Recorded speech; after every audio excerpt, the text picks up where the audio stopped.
క్రీస్తునందు ప్రియమైన వారలారా, క్రీస్తు ప్రభునామం పేరిట మీ అందరికీ త్రిత్వం తర్వాతి 7వ ఆదివారపు శుభాకాంక్షలు ప్రభునామం పేరిట తెలియజేస్తా ఉన్నాను. చిన్న ప్రార్థన చేసుకుందాం. పరిశుద్ధుడు అయిన దేవా, నీకు వందనాలు, స్తుతులు, స్తోత్రాలు తండ్రి. నీ ప్రియ బిడ్డలు ప్రభా, ప్రతి వారం వాక్యమును వినడానికి సిద్ధపడుతున్నారు ప్రభు. మీ బిడ్డలను మీరు ఆశీర్వదించండి. వారికి ఎన్నో అవసరతలు ఉన్నాయి, అవసరతలను తీర్చండి. ముఖ్యంగా ఆత్మీయ రక్షణ పొందుకున్నటకు ఈ జీవ వాక్కును మీరు ఇచ్చారు తండ్రి. ఈ వాక్యంను వారి హృదయంలో ఫలింపజేసుకున్నట్లుగా సహాయం నిమ్మని. వాక్యమే స్థిరమైంది. వాక్యమును నమ్ముకున్న వారు స్థిరత్వం కలిగి వారు నిత్యరాజ్యాన్ని పొందుతారు గనుక అట్టి అవకాశమును మీరిచ్చారు గనుక పొందుకున్నట్లు చేయమని యేసు నామమున అడుగుచున్నాము తండ్రి. ఆమేన్. ప్రియ దేవుని బిడ్డలారా, మీ అందరికీ ప్రభునామం పేరిట వందనాలు తెలియజేస్తా ఉన్నాను. 7th సండే ఆఫ్టర్ 20 ఈ శుభాకాంక్షలు కూడా మీకు తెలియజేస్తున్నాను. ఈరోజు మనం చదువుకున్నటువంటి వాక్య భాగాలు, పాత నిబంధన పాఠ్య భాగంగా మనం యెషయా గ్రంథం 62వ అధ్యాయం 6 నుంచి 12 వచనాలు చదువుకున్నాం. పత్రిక పాఠ్య భాగంగా అపోస్తులైన పౌలు తిమోతికి వ్రాసిన మొదటి పత్రిక 6వ అధ్యాయం 6 నుంచి 12 వచనాలు చదువుకున్నాం. సువార్త పాఠ్యభాగంగా మార్కు సువార్త 4వ అధ్యాయం 26వ వచనం నుంచి 29వ వచనం వరకు మనం చదువుకున్నాం. ప్రియులారా, ఈరోజు మనం చదువుకున్నటువంటి వాక్య భాగాలలో, అంటే 3 వాక్య భాగాలలో మనకు ఇవ్వబడిన అంశం లేక ఎంచుకున్నటువంటి అంశం, టాపిక్ కింగ్డమ్ ఆఫ్ గాడ్, దేవుని రాజ్యము అనేటటువంటి అంశం మనకు చాలా స్పష్టంగా 3 వాక్య భాగాల్లో కనపడుతుంది. మూల వాక్యానికి మనం వెళితే మార్కు సువార్త 4వ అధ్యాయం 27వ వచనంలో, రాత్రింబగళ్ళు నిద్రపోవచ్చు మేలుకొనుచు నుండగా వానికి తెలియని రీతిగా ఆ విత్తనము మొలిచి పెరిగినట్లే దేవుని రాజ్యం ఉన్నది. దేవుని రాజ్యము ఎలా ఉంటుంది అనే దాని గురించి ఇక్కడ చెప్పుకొచ్చాడు. దేవుని రాజ్యం, ఆ రాజ్యంలో చేరేటటువంటి బిడ్డలు అనేకులు ఎలా చేరతారో దాని గురించినటువంటి విషయాలు కూడా ఇక్కడ చెప్పాడు ప్రియులారా. కనుక దేవుని యొక్క రాజ్యం అనేది మన మధ్యనే ఉంది. మనము పాపాన్ని విడిచిపెట్టినప్పుడు మనతోనే ఆ రాజ్యం ఉంటుంది. ఆ రాజ్యాన్ని మనం పొందుకోవటానికి ప్రయత్నం చేయాలి. చాలామంది విశ్వాసంతో, నమ్మకంతో పరిశుద్ధంగా జీవించాలని కోరుకుంటూ ఉంటారు పిల్లలు. అనేకులు, కొంతమంది పశ్చాత్తాపడుతూ ఉంటారు. ఏమనంటే, మేము చేసినటువంటి పాపాలన్నింటినీ క్షమించయ్యా అని పశ్చాత్తాపడుతూ కన్నీరు విడుస్తూ ఉండేటటువంటి వారు కూడా ఉన్నారు. కొంతమంది ఏమాత్రం కనికరము, దయ, ప్రేమ లేకుండా జీవించేటటువంటి కఠినాత్ములు ఉన్నారు.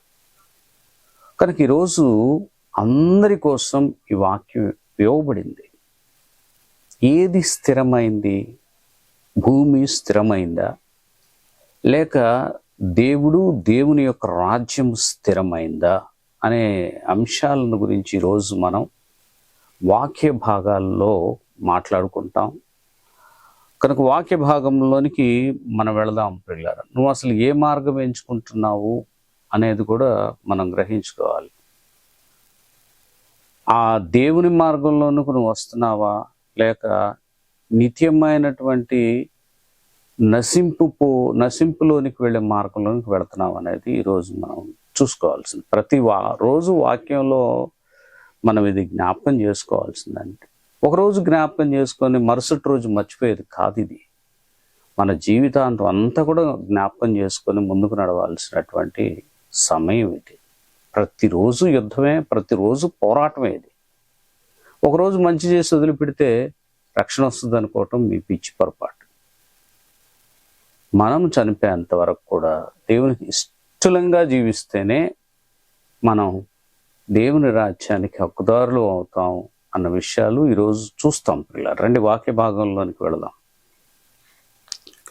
మొదటిగా మనం చూస్తున్నాం యెషయా గ్రంథం 62వ అధ్యాయం 6 నుంచి 12 వచనాలు. ఇక్కడ మనకు కనపడుతుంది ఎస్టాబ్లిష్మెంట్, స్థాపన. ఏమైంది అసలు? ఎందుకు మరల తిరిగి దాన్ని స్థాపిస్తున్నాడు? ఇశ్రాయేలు ప్రజల గురించే మాట్లాడుతున్నాడు ఇక్కడ. దేవుడు ఇశ్రాయేలు ప్రజల్ని తన ప్రజలుగా ఎంపిక చేసుకొని వారిని అరణ్యంలో నడిపించుకుంటూ తీసుకుని వచ్చి వారికంటూ ఓ స్వదేశాన్ని ఇచ్చినటువంటి దేవుణ్ణి మర్చిపోయారు.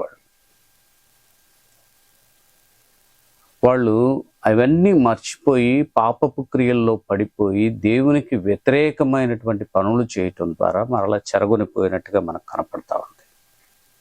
అందుకని యెషయా గ్రంథం 62వ అధ్యాయం 6 నుంచి 12 వచనాలకు వెళ్ళక ముందు మనం యెషయా గ్రంథం 1వ అధ్యాయం 4వ వచనం నుంచి మనం 8వ వచనం వరకు చదువుకుంటే అసలు వీళ్ళు ఏం చేశారు అనే దాని గురించి మనం స్పష్టంగా వినొచ్చు. ప్రియులారా, రండి. పాపిష్టి జనమా, దోషభరితమైన ప్రజలారా, దుష్ట సంతానమా, చెరుపు చేయు పిల్లలారా, మీకు శ్రమ. వారు యెహోవాను విసర్జించి ఉన్నారు, ఇశ్రాయేలు యొక్క పరిశుద్ధ దేవుని దూషింతురు, ఆయనను విడిచి తొలగిపోయి ఉన్నారు. ఇశ్రాయేలు ప్రజలంట దేవుణ్ణి దూషించారు, దేవునికి దూరం అయిపోయారు. అందుకని వీరిని ఏమన్నాడంటే పాపిష్టి జనమా అని పిలుస్తున్నాడు. నిత్యము తిరుగుబాటు చేయొచ్చు, మీరేలా ఇంకను కొట్టబడుదురు. ప్రతి వాడు నడినెత్తిని వ్యాధి కలిగి ఉన్నాడు, ప్రతి వాని గుండె బలహీనమయ్యను. ప్రతి వ్యక్తి ఎలా జీవిస్తున్నాడో కూడా ఇక్కడ రాసుకొచ్చాడు. అరికాలు మొదలుకొని తల వరకు స్వస్థత కొంచెమైననూ లేదు. ఎక్కడ చూచినను గాయములు, దెబ్బలు, పచ్చిపుండ్లు, అవి పిండబడలేదు, కట్టబడలేదు, తైలంతో మెత్తన చేయబడలేదు. అంటే వాళ్ళ పరిస్థితి ఎంత దారుణంగా ఉందో చూడండి పిల్లలు. ఆ తర్వాత, మీ దేశము పాడైపోయెను, మీ పట్టణంలో అగ్ని చేత కాలిపోయెను, మీ ఎదుటనే అన్యులు మీ భూమిని తినివేయుచున్నారు, అన్యులకు తటస్థించు నాశనం వలె అది పాడైపోయింది. ద్రాక్ష తోటలోని గుడిసెవలను దోస పాదుల్లోని పాకవలను ముట్టడి వేయబడిన పట్టణం వలె సియోను కుమార్తె విడవబడి ఉన్నది. ప్రాబ్లం అదండి. మనకి ధనం ఎక్కువైపోయినప్పుడు, మనకి సంపాదన ఎక్కువైపోయినప్పుడు, మనకంటూ ఒక అధికారం అనేది వచ్చినప్పుడు మనం దేవుని మర్చిపోతే ఎలా అండి? ఇశ్రాయేలు ప్రజలు దేవుని మర్చిపోయారు. ఐగుప్తు దాస్యత్వంలో ఉన్నటువంటి ఇశ్రాయేలు ప్రజలు అప్పుడు ఎలా మొరపెట్టారు, ఆ దాస్యత్వం నుండి దాటి స్వతంత్ర దేశానికి వచ్చిన తర్వాత ప్రజలు ఏ రీతిగా జీవించారు అనే విషయాన్ని ఇక్కడ మాట్లాడుతున్నాడు. చాలామంది అంతేనండి, దేవుడు చేసినటువంటి మేలులన్నీ మర్చిపోతారు. చాలామంది రాజులు వచ్చారు, వీళ్ళని ఏలారు. అయితే ఇప్పుడు మరలా దేవుడు వారికి గుర్తుకొచ్చాడు కాబట్టి యెషయాను దేవుడు ఎంపిక చేసుకొని వారి మధ్యకు పంపించి వాగ్దాన సంబంధమైనటువంటి ప్రవచనాలను తెలియజేస్తాడు. ప్రియులారా, రాబోయేటటువంటి కాలంలో ఇజ్రాయేలు ప్రజలు ఎలాంటి మేలులు కలగబోతున్నారో అట్టి మేలులు పొందటానికి ఇజ్రాయేలు ఏం చేయాలో దాని గురించినటువంటి విషయాలు ఈరోజు మనం చదువుకున్నటువంటి యెషయా గ్రంథం 62వ అధ్యాయం 6వ వచనం నుంచి చూస్తాం. ఇప్పుడు దేవుడు చెరగొనిపోయినటువంటి వారిని బట్టి, వారు చేసిన పాపాలను బట్టి వాళ్ళు చెరగొనిపోతే వాళ్ళతో ఇప్పుడు దేవుడు మాట్లాడుతున్నాడు. ఏమని మాట్లాడుతున్నాడంటే 6వ వచనం, యెరూషలేమా, నీ ప్రాకారముల మీద నేను కావలి వారిని ఉంచి ఉన్నాను, రేయైన పగలైన వారు మౌనముగా ఉండరు. దైవ వాగ్దానం అంటారు ఇది. మొదటిగా ఇజ్రాయేలుకు దేవుడు ఒక వాగ్దానం యెషయా ద్వారా చేస్తున్నాడు. రెండవది, వాగ్దానం నెరవేర్చబడాలి అంటే అలసట లేని ప్రార్థన మీరు చేయాలి. మీరు నిద్రపోకూడదు, దేవుణ్ణి కూడా విశ్రమింపచేసేటట్టుగా చేయకుండా మీరు ప్రార్థన చేయాలి. అందుకని అంటాడు, యెహోవా జ్ఞాపక కర్తలారా విశ్రమింపకుడి, ఆయన యెరూషలేమును స్థాపించు వరకు, లోకమంతటా దానికి ప్రసిద్ధి కలుగు చేయ వరకు ఆయనను విశ్రమింపనీయకుడి. తన దక్షిణ హస్తము తోడనియు బాహుబలము తోడనియు యెహోవా ఇలాగు ప్రమాణము చేసను, నిశ్చయముగా ఇకను నీ దేశమును నీ శత్రువులకు ఆహారముగా నీయను. నీవు ప్రయాసపడి తినిన ద్రాక్షారసము అన్యులు త్రాగరు. చూడండి ఇక్కడ చెప్తున్నాడు. మీరు ఎలా ప్రార్థన చేయాలి అంటే, దేవుడు చెప్పాడు, విసుగు చెందకుండా, అలసట లేకుండా ప్రార్థన చేయాలి. ఎందుకంటే గతంలో మీరు చేసినటువంటి పాపాలకు శిక్ష పొందారు. మీరు స్వతంత్ర దేశానికి రావాలి అని అంటే, అక్కడికి చేరాలంటే మీకు ప్రార్థన కావాలి ఫస్ట్ అంటున్నాడు. ప్రార్థన అలా మీరు విసుగు చెందకుండా చేస్తే దేవుడు తప్పకుండా ఆ ప్రార్థన విని మీ స్వదేశాన్ని మీకు ఇస్తాడు. మీ స్వదేశంలో మీరు ఉండొచ్చు. ఒకవేళ మీరు చెరగొనబోబడినప్పటికీ కూడా స్వదేశంలో కొంతమంది ఉండొచ్చు. కానీ వారు పంట తృప్తిగా తినలేకపోతున్నారు కదా, అన్యులు తినేస్తున్నారు కదా, మీ పంటని ప్రదేశాలు వాళ్ళు తినేస్తున్నారు కదా. కాబట్టి మీకు సరైనటువంటి పంట కూడా లేదు కదా అని చెప్తున్నాడు. మీ పంటను మీరు సమృద్ధిగా భుజించాలి అంటే మీరు ప్రార్థన చేయాలి. యెహోవా ఇలాగు ప్రమాణము చేసినంట, నిశ్చయంగా ఇకను నీ ధాన్యమును నీ శత్రువులకు ఆహారముగా నేను ఇయ్యను. నీవు ప్రయాసపడి తీసిన ద్రాక్షారసము అన్యులకి తాగరు. నువ్వు ప్రార్థన చేస్తే నీవు ధాన్యాన్ని కూర్చుకుంటావు అని చెప్తున్నాడు. ధాన్యమును కూర్చిన వారే దాన్ని భుజించి యెహోవాకు స్తుతి చెల్లింతురు. పండ్లు కోసిన వారే నా పరిశుద్ధాలయ మండపముల్లో దాన్ని త్రాగుదురు అని చెప్తున్నాడు. అంటే మీ ప్రార్థన మీకలా ఉండాలి అని చెప్తున్నాడు దేవుడు. దేవుడు అప్పుడు మిమ్మల్ని వాగ్దాన దేశంలోనికి తీసుకొస్తాడు. మీరు చేసినటువంటి ప్రతి పాపాన్ని ఒప్పుకోండి. దేవుడు కూడా ఇప్పుడు మీతో మాట్లాడుతున్నాడు. ఖచ్చితంగా నా పిల్లల యొక్క మనవిని నేను ఆలకించాను కనుక వారిని తీసుకొని వస్తాను అని దేవుడు చెప్తున్నాడు. కనుక దేవుడు పశ్చాత్తాపడినటువంటి తన ప్రజలను పిలుస్తాడు. గుమ్మముల ద్వారా రండి రండి అని దేవుడు పిలుస్తాడు.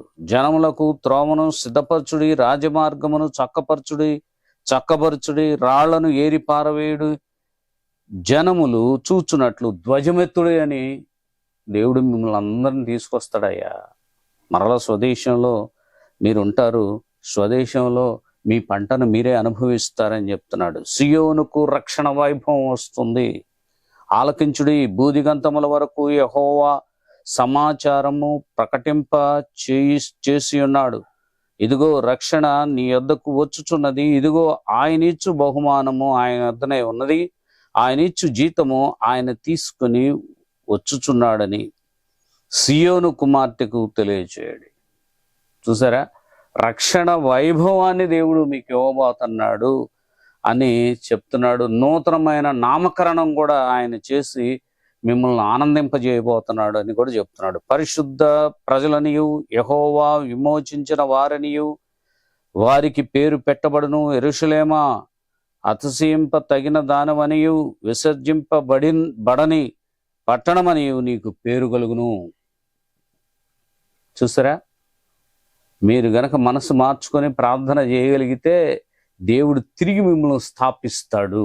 చెరగొనపోయిన వారలారా, చెరగొనక అక్కడే స్థానికంగా ఉన్నటువంటి వారలారా, అక్కడే ఉండి చరణ అనుభవిస్తున్నటువంటి వారలారా, మీ అందరినీ దేవుడు తిరిగి స్థాపించి మీకు మరలా అక్కడ కాపలాదారులను దేవుడు ఏర్పాటు చేసి, అక్కడ మీరు ఏర్పాటు చేసినటువంటి దేవాలయంలో దేవుణ్ణి మనసారా స్తుతించేటట్టుగా చేసి, మీ మీ పంటని సమృద్ధిగా ఆయన మరలా తిరిగి మీకు ఇవ్వటానికి ఇష్టపడుతున్నాడు అని యెషయా ప్రవచనం ఎత్తి చెప్తాడండి.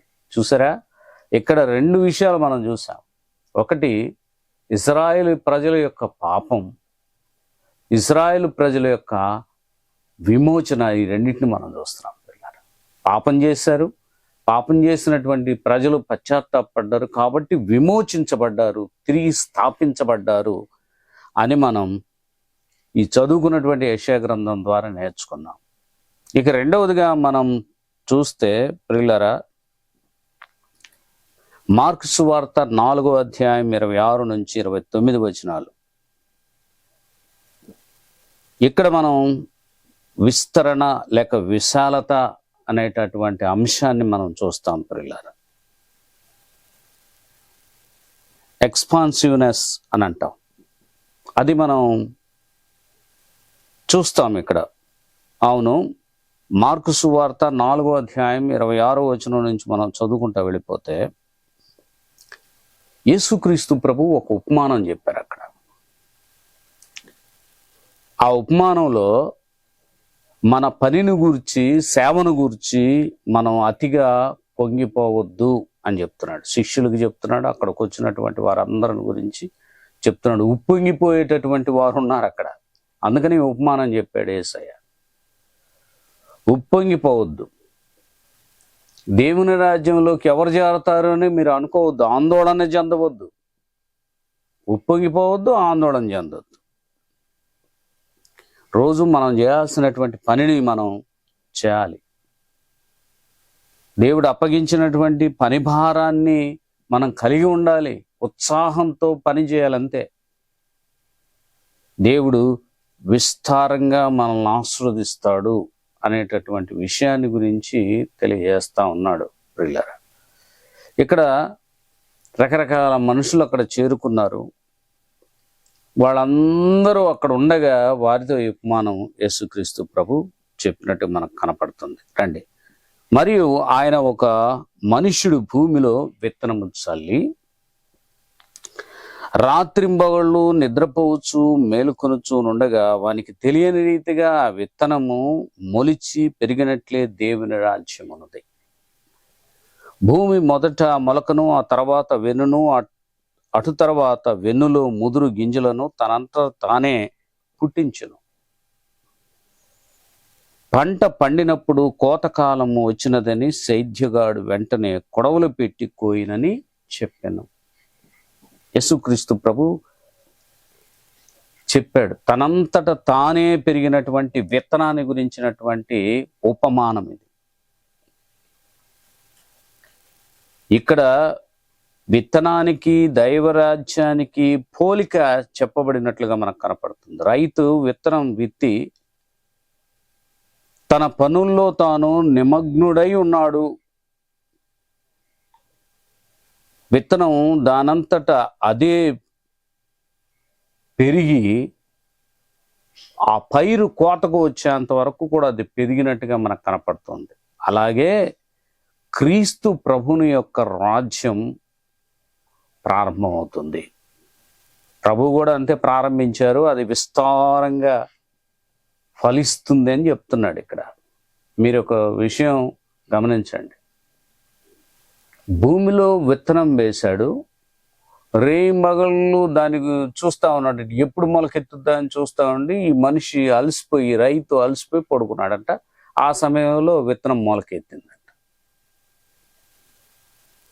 ఇది మనకి ఏం కనపడుతుంది ఇందులో మనకు అని అంటే, క్రీస్తు ప్రభు యొక్క శ్రమ, మరణ, పునరుద్ధానాలు మనకు కనపడుతున్నాయి. యేసుక్రీస్తు ప్రభు విత్తనం ఎలాగూ భూమిలో పడి అది ఎలాగూ మొలకెత్తిందో అట్లాగునైనా యేసుక్రీస్తు ప్రభు సమాధిలో పెట్టబడి 3వ దినాన పునరుద్ధానుడై లేచాడు. ఆయన పునరుద్ధానం ద్వారానే ఆయన రాజ్యం స్థాపించబడింది. జ్ఞాపకం చేసుకోండి. దేవుడే ఆయన రాజ్యాన్ని వ్యాప్తి చేస్తాడనేటటువంటి విషయం గురించి ఇక్కడ చాలా చక్కగా చెప్పుకొచ్చాడు పిల్లలారా. అది దేవుని పని, దేవుడు చేసే పని, నరుని పని కాదు. కనుక దైవరాజ్యం వ్యాప్తి చెంది తీరుతుంది. ఆ రాజ్యానికి ఆటంకాలు కలగొచ్చు, కలిగినప్పటికీ కూడా అది విస్తారం అవుతుంది అని చెప్తున్నాడు. క్రీస్తు ప్రభు వెంట వచ్చినటువంటి వాళ్ళందరూ కూడా ఈ వాక్యం వెంటనే ఉన్నారు. ఆయన చెప్తున్నటువంటి ఉపమానం వెంటనే ఉన్నారు పిల్లలారా. అయితే యేసుక్రీస్తు ప్రభుని ఎందుకు చూడవచ్చారు వీళ్ళు? అద్భుతాలు చూడటానికి వచ్చారు, ఇంకేవేవో ఆయన ద్వారా ఇంకేవో ఆశించి వాళ్ళు వచ్చారే కానీ ఆయన ద్వారా రక్షణ పొందటానికి వీళ్ళు వచ్చినట్టు కనపట్ల. చాలా తక్కువ మందే వచ్చింది. దేవుని ఆయన రాజ్యాన్ని గుర్తించి ఆయన రాజ్యంలో చేరదామనేటటువంటి మనసు కలిగిన వాళ్ళు చాలా తక్కువ మంది వచ్చారు. ఈయన ద్వారా ఏం మేలు పొందుదాం అనుకొని వచ్చారే కానీ రాజ్యాన్ని గురించి మాత్రం వాళ్ళు ఆలోచించాలి. అయినా గింజ ఏమైంది, మొలకెత్తి వెన్నువేసి కంకి పండి కోతకు వచ్చినట్లుగా దైవరాజ్యం కూడా విస్తరించి ఫలిస్తుంది, పెరుగుతుంది, వ్యాప్తి చెందుతుంది అనేటటువంటి విషయాన్ని గురించి వ్రాసుకొచ్చాడు, చెప్పాడు యేసుక్రీస్తు ప్రభు. అందుకని అంటాడు, నన్ను నమ్మిన వాడు ఆందోళన చెందడం అవసరం లేదు, నిరుత్సాహపడని అవసరం లేదు అని చెప్పాడు. మీరందరూ కూడా నా రాజ్యానికి హక్కుదారులు అవుతారు అనేటటువంటి విషయాన్ని గురించి ఇక్కడ చెప్పుకొచ్చాడు. అపోస్తుల కార్యముల గ్రంథానికి మనం వెళితే అక్కడ శిష్యులు ఎన్ని శ్రమలు పడతారో మనం చూస్తాం. అపోస్తులైన పౌలు కొరింథీయులకు రాసినటువంటి మొదటి పత్రిక 8వ అధ్యాయం 6వ వచనానికి మనం వెళ్ళిపోతే అక్కడ ఏమని ఉందో చూద్దామండి. ఆకాశమందైనను భూమి మీదనైనను దేవతల అనబడిన ఉన్నను మనకు ఒక్కడే దేవుడున్నాడు, ఆయన తండ్రి. ఆయన నుండి సమస్తమును కలిగను, ఆయన నిమిత్తము మనమున్నాము. మరియు మనకు ప్రభు ఒక్కడే, ఆయన యేసుక్రీస్తు. ఆయన ద్వారా సమస్తమును కలిగను, మనము ఆయన ద్వారా కలిగిన వారము అని చెప్పాడు. అంటే అపోస్తులైనటువంటి పౌలు చెప్పినటువంటి మాట ఏంటంటే, ఆకాశమును భూమిని కలిగించినటువంటి సృష్టికర్త ఉన్నాడు. నిజమేనండి. మనం కూడా స్త్రీలంగా పురుషులంగా చేయబడ్డాం. స్త్రీ పురుషులుగా మనం చేయబడ్డాం కాబట్టి ఈరోజు సంతానోత్పత్తి. లేకపోతే లేవండి. మన అవయవాలను ఒకసారి చూసుకోండి. మన శరీరం లోపల ఉండే అవయవాలు అన్నీ కూడా వాటంతటా అవి కలిగినవి కాదు. గుండె ఎడమ వైపునే ఉండాలని, ఊపిరితిత్తులు 2 ఉండాలని, అలా కిడ్నీస్ ఉండాలి, మూత్రపిండాలు ఉండాలి, లివర్ ఉండాలి. ఇవన్నీ కూడా మన శరీరంలో ఉన్నటువంటి అవయవాలు అన్నీ కూడా మీరు ఒకసారి జ్ఞాపకం చేసుకోండి. ఇవన్నీ వాటంతట అవి కలిగినవి కాదు, ఎవరు వాటిని కలిగించారు. దీనికి సమాధానం ఇవ్వండి అంటే ఎవరు సమాధానం ఇవ్వలేరు కదా. దాన్ని కలిగించినటువంటి వారు ఎవరు అని అంటే, ఆకాశమును భూమిని సృజించిన సృష్టికర్త అయిన దేవుడు, ఆయన స్వరూపంలో ఆయన పోలికలో మనల్ని అందరం చేశాడు. ప్రియులారా, ఈ విషయాన్ని నువ్వు గమనించు. నువ్వు ఈ భూమి మీద శ్రేష్ఠుడివి. నువ్వు ఈ భూమి నీ కోసం చేయబడింది. ఈ భూమి ప్రకృతి అంతా నీ కోసం చేయబడింది. ప్రకృతిలో ఉన్న జీవరాశులు నువ్వు చూసి ఆనందించడానికి చేయబడ్డాయి. అంతేగాని నువ్వు మురికివాడిగా, అలాగే నువ్వు పాపిష్టి జీవితాన్ని జీవించడానికి దేవుడు నిన్ను ఈ భూమి మీద ఉంచలేదు. పరిశుద్ధుడిగా, దేవుని కుమారుడిగా ఉండటానికి దేవుడు నిన్నిక్కడ నియమించాడు. అపోస్తలుడైన పౌలు అంటాడు, నేను విత్తనమును నాటాను, అయితే అపోల్లో అనబడినవాడు నీరు పోశాడు, కానీ దానికి పెరుగుదలనిచ్చింది దేవుడే అని చెప్పాడు. విత్తనం ఒకళ్ళ నాటవచ్చు, నీళ్లు ఇంకొకళ్ళు పోయొచ్చు, కానీ అది ఎదగాలంటే దేవుని కృప లేకుండా ఎదుగుతుందా? ఎదగదు. దేవుని రాజ్యం కూడా అంతే.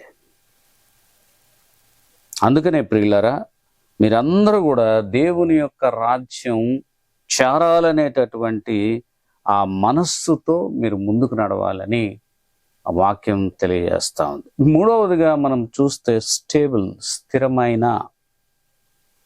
అపోస్తులైన పౌలు తిమోతికి వ్రాసిన మొదటి పత్రిక 6వ అధ్యాయం 6 నుంచి 12 వచనాల్లో ఇలాగున వ్రాయబడింది, సంతుష్టి సహితమైన దైవభక్తి గొప్ప లాభ సాధనమై ఉన్నది. భక్తి కావాలి మనకు. ఫస్ట్ భక్తి కలిగిన వారికి లాభం కలిగినట్టే. తర్వాత రండి ఇంకా చెప్తున్నాడు, మనం ఈ లోకములోనికి ఏమీ తెలియదు, దీనిలో నుండి మనమేమీ తీసుకువెళ్ళలేం. నిజమేనా? ఇది వాస్తవమేనా అంటే వాస్తవమే. ఇప్పుడు మనకంటే పూర్వీకులు ఎంతోమంది రాజరిక వ్యవస్థలో రాజులుగా ఉన్నటువంటి వారు ఉన్నారు. వాళ్ళు ఎంతో సంపాదించారు. బంగారపు సింహాసనాల మీద కూర్చున్న వాళ్ళు ఉన్నారు, వెండి సింహాసనాల మీద కూర్చున్న వాళ్ళు ఉన్నారు, అలాగే కొన్ని లోహాల సింహాసనాల మీద కూర్చున్నటువంటి వారు ఉన్నారు, బంగారపు పాత్రలో వెండి పాత్రల్లో భోజనం చేసినటువంటి రాజులు ఉన్నారు, కొలంలో మరి ఎంతో శుభ్రమైనటువంటి కొలంలో మరి స్నానాలు చేసినటువంటి రాజులు, భోజన బల్ల మీద ఎన్నో వందల రకాల ఆహార పదార్థాలు ప్రతిరోజు అక్కడ మరి భోజనం బల్ల మీద ఉంటే అవి భుజించినటువంటి రాజులు ఉన్నారు. అట్లా సొలొమోను ఒకడు, దావీదు ఒకడు. ఇలాంటి గొప్ప గొప్ప రాజులు అందరూ కూడా ఇంత సంపాదించి వాళ్ళు వేసుకున్నటువంటి దుస్తుల యొక్క ఖరీదు మీరు చూడండి. బంగారంతో నేయబడినటువంటి దుస్తులు కూడా వేసుకున్నటువంటి రాజులు ఎంతో మంది, మెడలో హారాలు వేసుకున్నటువంటి రాజులు, తల మీద శిరస్సు మీద కిరీటం, బంగారపు కిరీటం పెట్టుకున్నటువంటి రాజులు, ఎంతో సంపాదించి మరి కోటలను సంపాదించి కట్టుకొని ఇదే స్థిరమని అనుకున్నటువంటి రాజులు అందరూ వెళ్ళిపోయారు. మొత్తం ఇక్కడే వదిలేసి వెళ్ళిపోయారు. నువ్వు నేను కూడా అంతే, రేపు అంతే. అందుకని అంటాడు, మనం ఈ లోకములోనికి ఏమీ తేలేదు, దీనిలో నుండి ఏమీ తీసుకువెళ్ళలేం. మీకు అర్థమైందా? మన శరీరాన్ని మనం తీసుకువెళ్తామా? మన ప్రాణాన్ని మనం తీసుకువెళ్తామా? లేదు. మేము ఎన్నిసార్లు చెప్పినా వింటలేదు మా మాటలు. మరి మనం ఏమే వెళుతుంది, బయటికి ఏం వెళుతుంది? మన ఆత్మ వెళ్ళిపోతుంది, ప్రాణం ఈ గాల్లో కలిసిపోతుంది, శరీరం మట్టిలోనే కలిసిపోతుంది. మన్నుకే చేరబడితే ఈ ప్రాణం అనేది గాల్లోకి వెళ్ళిపోతుంది. ఇంకేముందండి? ఆత్మ ఒక్కటే ఉంటుంది. మీకు మరలా చెప్తున్నాను, నేను ఎన్నో సందర్భాల్లో చెప్పుకుంటూ వస్తున్నాను ఇవన్నీ. యోబు గ్రంథం 1వ అధ్యాయం 21వ వచనానికి వెళదాం రండి. నేను నా తల్లి గర్భములో నుండి దిగంబరినై వచ్చి తిని. ఎంత క్లియర్గా ఉందో చూడండి. ప్రతి ఒక్కడు డ్రెస్ వేసుకొని వస్తాడండి. అమ్మ 9 మాసాలు గర్భంలో పెంచుతుంది బిడ్డని, పిండముగా రూపొందించబడతాం మనం అక్కడ. మనం వస్తా గోళ్ళు ధరించుకొని ఏమైనా వస్తాం? ఎవరైనా మంచి మంచి దుస్తులు ధరించుకొని వస్తారా? లేదు. మనం గర్భం నుండి బయటకు వచ్చేటప్పుడు ఎలా వస్తామంటే బైబిల్ గ్రంథంలో చెప్పాడు, దిగంబరిగా వస్తాం. మనం దిగంబరినై అక్కడికి తిరిగి వెళ్ళదును. మరలా మనం అంతే వెళ్ళిపోతాం. యెహోవా ఇచ్చెను, యెహోవా తీసుకొని పోయిన, యెహోవా నామమునకు స్తుతి కలుగునుగాక. భక్తుడైనటువంటి యోబు చెప్పినటువంటి మాట. మనం వస్తా ఏం తేలేదు, పోతూ ఏం తీసుకెళ్ళాం. ఎవరన్నా అవును నిజమే, బంగారపు కిరీటాలు ధరించుకున్న అన్ని ఇక్కడ పడేసిపోయారు, శరీరమే ఇక్కడ పడేసి వెళ్ళిపోయారు. ఇంకేముందండి? ఆలోచన చేయండి. మనిషి ఎందుకు హింసించాలి? నేను అదేనండి చెప్తున్నాను. ఏం కాస్త ప్రేమగా చూస్తే ఏమవుతుంది? కనికరపడితే ఏమవుతుంది? జాలి దయ చూపిస్తే ఏమవుతుంది? ప్రతి ఒక్కరండి, ఒక్కళ్ళు కాదు, అందరు సమాజం అంతా అలా జాలి కలిగి ఉంటే ఏమవుతుంది? మనం బ్రతికే కొన్నాళ్ళు అలా ప్రేమతో బతికితే ఎంత హాయిగా ఉంటుందండి. కానీ అలా బ్రతకలేము కదా, ఈ సమాజం బ్రతకనివ్వట్లేదు. రండి ఇంకా చెప్తున్నాడు. ప్రసంగి గ్రంథం 5వ అధ్యాయం 15వ వచనంలో, వాడు ఏ ప్రకారముగా తల్లి గర్భము నుండి వచ్చినో ఆ ప్రకారముగానే తాను వచ్చినట్లే దిగంబరిగానే మరలా పోవును. తాను ప్రయాసపడి చేసుకుని దానిలో ఏదైనాను చేత పట్టుకొని పోడు. వాస్తవం. ఎంతమంది చచ్చిపోయారు? ఎవరైనా ఈ శాస్త్రవేత్తలు కావచ్చు, రాజులు కావచ్చు, ఇక్కడ నుండి చంద్రమండలానికి వెళ్ళిపోయినటువంటి వారు కావచ్చు, ఎక్కడికైనా వెళ్ళినటువంటి వారు కావచ్చు, అన్నీ వదిలేసి వెళ్ళిపోయారు. చేత పట్టుకొని ఎవడైనా ఏదైనా తీసుకెళ్లారంటే లే. మరి ఎందుకండి? ఎందుకు ఈ ప్రయాస? దేనికోసం అండి? ఒకడినొకడు తన్నుకోవటం, ఒకడినొకడు విమర్శించుకోవటం, ఒకడినొకడు నెట్టుకోవటం, ఒకడినొకడు దూషించుకోవటం, ఒకడినొకడు కష్టపెట్టడం, ఒకడినొకడు హింసించడం, ఒకడినొకడు చంపేయటం. ఎందుకండి ఇదంతా? అందుకని ప్రసంగి అంటాడు, ఏముంది అసలు, ఏమో అని మొత్తం వ్యర్థమే, ఎందుకు ప్రయాసపడుతున్నాం అర్థం కావట్లేదంట. తల్లి గర్భమునందు మనం దిగంబరిగా వచ్చి తిరిగి మరలా అంతే వెళ్ళిపోతాం. తర్వాత రండి, లేని వాటికి ఆశపడక ఉన్నవాడితోనే ఆనందించమని చెప్తున్నాడు. చూద్దాం రండి. తిమోతికి వ్రాసిన మొదటి పత్రిక 6వ అధ్యాయం 8వ వచనంలో, కాగా అన్నవస్త్రములు గలవారమై ఉండి వాటితో తృప్తి పొందుతాము. చాలయ్యా అని అంటున్నాడు. సరే, సంపాదించడం అంటే సంపాదిస్తాము, అన్నీ మనకు ఉన్నాయి అనుకో, కాస్త అంత పేదోడు దిగులు పడుతున్న వాడిని చూసి కూడా కొద్దిగా జాలి పడాలి కదండి. ధనం స్థిరం కాదు. ధనవంతులగుటకు కొంతమంది ఆపేక్షిస్తున్నారు, వారు శోధనలో పడతారని చెప్తున్నాడు, ఉరిలో పడతారు. అవివేక యుక్తములను హానికరములైన అనేక దురాశల్లోనూ పడుదురు. అట్టివి మనుష్యులను నష్టములోను నాశనములోను ముంచివేయును. అత్యాశ, ధనాశ. ధనం స్థిరమని నమ్ముతారు కొంతమంది.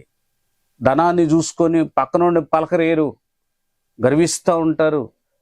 బంధువుని పలకరేరు, రక్త సంబంధిని పలకరేరు. ధనం వచ్చిన కొలది, అధికారం వచ్చిన కొలది, పదవి వచ్చిన కొలది పెత్తనం చలాయించాలని చూస్తూ ఉంటారు. ప్రేమ అనేది చల్లారిపోతుంది. సొంత తమ్ముడి మీదైనా, సొంత అక్క మీదైనా, సొంత చెల్లి మీద కూడా ఈ ప్రేమలు ఉండవు. ధనం హెచ్చిన కొలది తల్లిదండ్రుల మీద కూడా ప్రేమ ఉండదు. ఎంత భయంకరమైనటువంటి పరిస్థితి అంటే నీ సహోదరులను ప్రేమించలేకపోతున్నావు అంటే అలాంటి ధనం ఎందుకండి? ప్రేమగా పలకరించుకోవటం, అన్నయ్య బాగున్నావా, అక్క బాగున్నావా, అమ్మా నాన్న బాగున్నారా అని పలకరించుకునే దానిలో ఉండే ఆనందం, పలకరించుకున్న మొహం తప్పించుకుని ఏంటిలే అనుకుని ధనాహంకారంతో వెళ్ళిపోతే ఉండే దుఃఖం ఎంత భయంకరమో ఒకసారి ఆలోచించి. అందుకనే ధనాపేక్ష కలిగినటువంటి వారు ఆత్మీయ స్థితిలో ఎదగలేరు. వాళ్ళు ఆత్మీయ స్థితి వాళ్ళకు ఉన్నది కాబట్టి నాశనం అయిపోతారని చెప్తున్నాడు. ఎందుకనగా ధనాపేక్ష సమస్తమైన కీడులకు మూలము. కొందరు దాన్ని ఆశించి విశ్వాసము నుండి తొలగిపోతారు. ధనం సంపాదించాలనేటటువంటి ఆలోచన కలిగిన వాడికి నిద్ర పట్టదు. ఎట్లా సంపాదించాలి, ఎంత సంపాదించినా ఇంకా సంపాదించాలి అనేటటువంటి ఆశలు ఉంటాయి.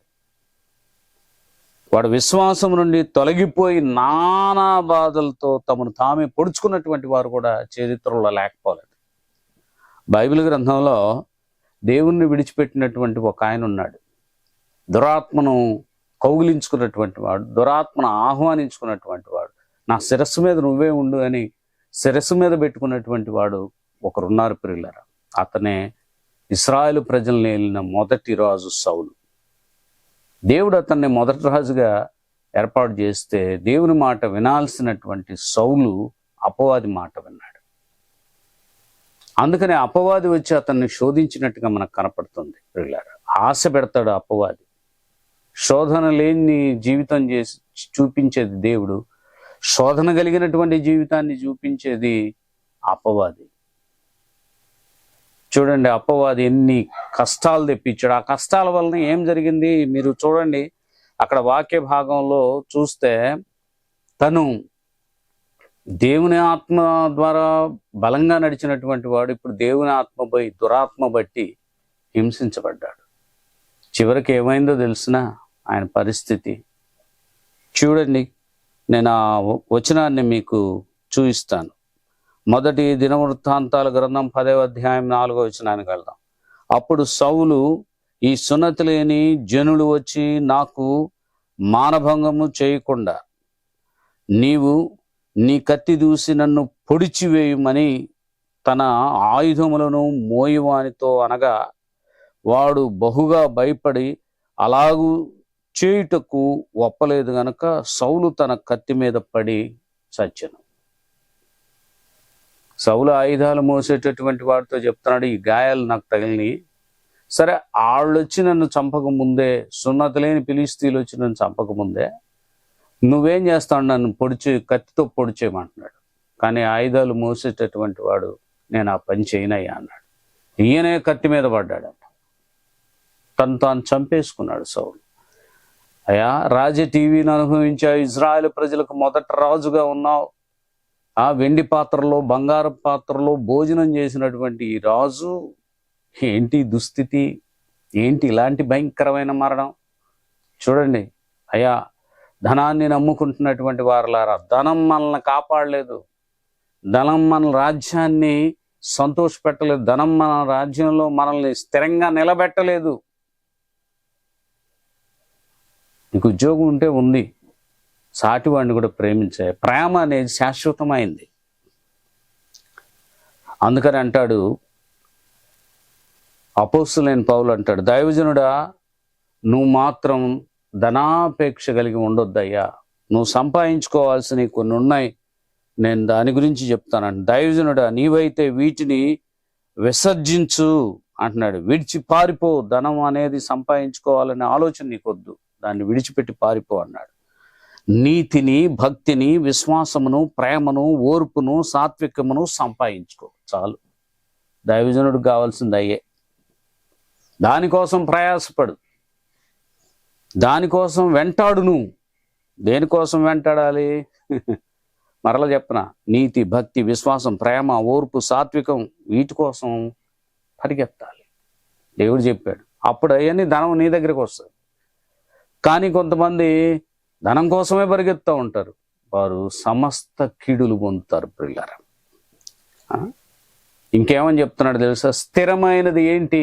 ఇప్పుడు నువ్వు చదువుకున్నటువంటి వాక్య భాగాల ప్రకారంగా చూస్తే స్థిరమైంది ఏది? రాజులు వచ్చారు, పోయారు. ఇజ్రాయేల్ ప్రజలు మరి రాజ్యాన్ని విడిచిపెట్టి చెరకు వెళ్ళారు, మరలా వచ్చారు, తిరిగి మరలా పాపం చేశారు. వారిలో కొంతమంది పరిశుద్ధంగా జీవించారు, నిలబడ్డారు, వాళ్ళు కాపాడుకోగలిగారు.